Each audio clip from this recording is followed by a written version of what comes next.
Salam sejahtera Malaysia. Selamat pagi tuan-tuan dan puan-puan. Hari ini hari Sabtu. Pastinya masa untuk berenjoy-enjoy, berhappy-happy, masa dengan keluarga tuan-tuan dan puan-puan. Malangnya aku keseorangan lah pula. Kesian aku. Okey, tak apa tuan-tuan dan puan-puan. Okey.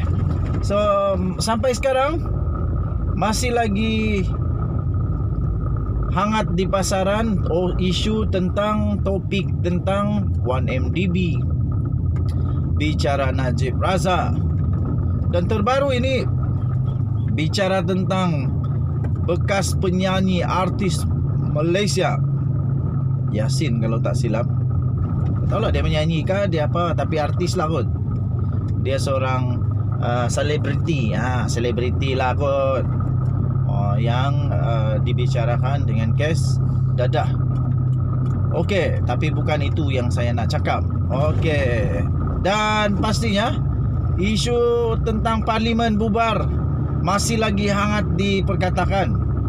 Tetapi apapun, saya ingin ucapkan tahniah dan respect serta salut, respect dan salut kepada Yang Amat Berhormat Perdana Menteri Malaysia Datuk Seri Ismail Sabri Yaakob, yang ternyata kukuh, kuat, tak berganjak dan tetap dengan pendirian yang terbaik.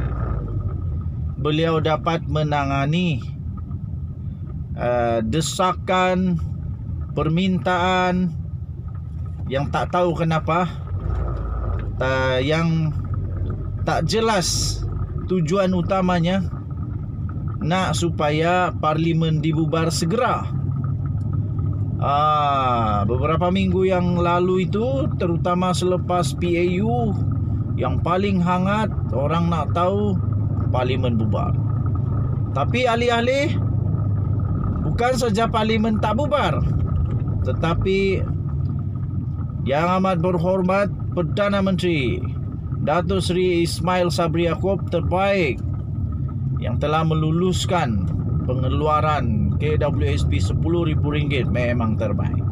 Bukan saja tidak mengumumkan parlimen bubar, malahan beliau juga nampaknya semakin kukuh sebagai Perdana Menteri Malaysia. Bukan saja tak goyah, tetapi nampaknya beliau semakin mendapat tempat sokongan kepada pemimpin-pemimpin politik negara Malaysia dan juga pastinya rakyat negara Malaysia lah. Okey, tindakan Yang Amat Berhormat Perdana Menteri Datuk Seri Ismail Sabri Yaakob meluluskan KWSP RM10,000 memang nampak tepat masanya. Dan yang pasti saya yakin Datuk Seri Ismail Sabri Yaakob memang semakin kuat di persada. Apapun itu, semua bergantung sepenuhnya kepada pilihan raya yang akan datang. Apakah beliau akan dapat mengekalkan jawatannya sebagai Perdana Menteri sekiranya UMNO menang, BN menang? Tetapi kalau kalah, memang sah bukanlah. Tapi kalau menang, Barisan Nasional, adakah dia masih mampu untuk menjadi Perdana Menteri? Pada hemat saya, masih mampu kot. Tetapi yang menjadi kempunan, yang kempunan ialah orang-orang yang nak sangat jadi Perdana Menteri. Pertama. Kedua, yang nak sangat parlimen dibubar, walaupun tak ada keperluan yang jelas mengapa parlimen perlu dibubar, selain daripada untuk mendapatkan kuasa semula dan supaya mandat rakyat dikembalikan. Jadi memanglah mandat rakyat harus dikembalikan, tetapi pada hemat saya tak perlu lagi kot sekarang, belum perlu. Lagi pula ke bawah duli yang maha mulia Seri Paduka Baginda yang di-Pertuan Agong tak kata apa pun. Baginda yang di-Pertuan Agong belum ada apa-apa suara kah ataupun yalah, dia tak ada perkenan apa-apa pun untuk sama ada bubar atau tidak. Jadi tuan-tuan dan puan-puan, pada pendapat saya, terutamanya kluster mahkamah, mereka sekarang memang agak terdesak kerana komoditi utama mereka semakin habis.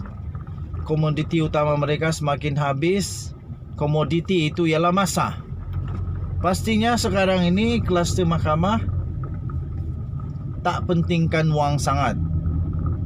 Mereka tak nampak sangat wang ni sekarang. Sebab kenapa? Dah cukuplah gaji diorang. Lagipun diorang ni jujur-jujur. Tetapi yang penting bagi diorang sekarang ini adalah masa. Supaya mereka ada masa untuk mengumpul bukti dan sebagainya untuk perbicaraan masing-masing. Tuan-tuan dan puan-puan, Datuk Seri Ismail Sabri Yaakob, kenapa saya katakan semakin kukuh? Bukan saja tidak membubarkan parlimen, tapi semakin kukuh kerana nampaknya penyokong kepada beliau makin bertambah. Apabila beberapa ahli parlimen, bukan beberapa, ada ahli parlimen yang keluar dari parti dan akhirnya mengumumkan, mengesahkan sokongan tak berbelah bagi kepada Datuk Seri Ismail Sabri Yaakob. So dia semakin kuat sekarang ni.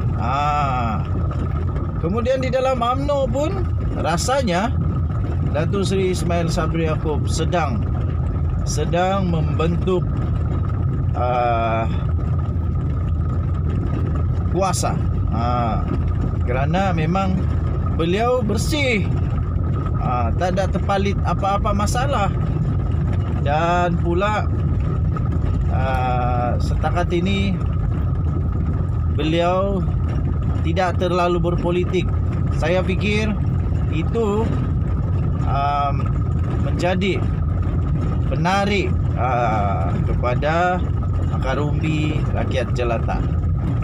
Okey, tuan-tuan dan puan-puan, denyut nadi suara rakyat bergema di channel ini. Kita jumpa lagi. Bye bye.